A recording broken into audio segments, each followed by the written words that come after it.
Bem galera, aqui quem está falando é o professor Veranilson, sou professor de História da Única Master e venho aqui hoje para passar mais uma grande dica para que você possa se dar bem no Enem e possa aí sim iniciar sua carreira estudantil na universidade, no curso que você sempre sonhou, para que a partir daí você seja um profissional brilhante. Bem, a dica de hoje ela está relacionada ao quê? A essência das questões de história.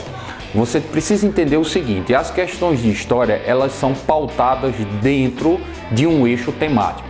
Ela não vai fugir esse eixo temático. Então a primeira coisa que você tem que encarar na hora que você pegar uma questão de história no Enem é você entender que ela vai ser uma questão muito contextualizada. Você não vai pegar a história propriamente dita, mas você pega uma questão de história que engloba um pouco de filosofia, um pouco de antropologia, um pouco de ciências sociais.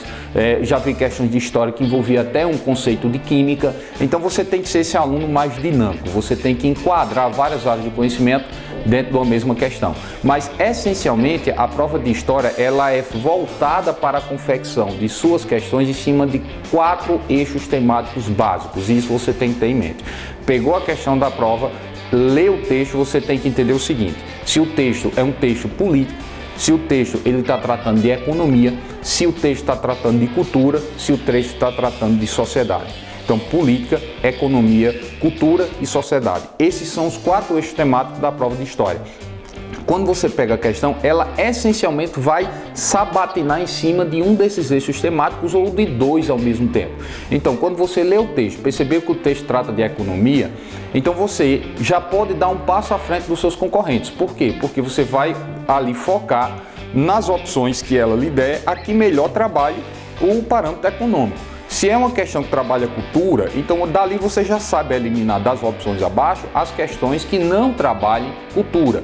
Se é um texto que trabalha aspectos políticos, então você vai obviamente focar nas opções que trabalhem com mais vigor esses aspectos políticos. Então, política, economia, cultura e sociedade são os eixos temáticos das questões de história. Não fuja esses eixos temáticos. Pegou a questão, ela vai estar em cima de um desses ou 2 ao mesmo tempo, na mesma questão.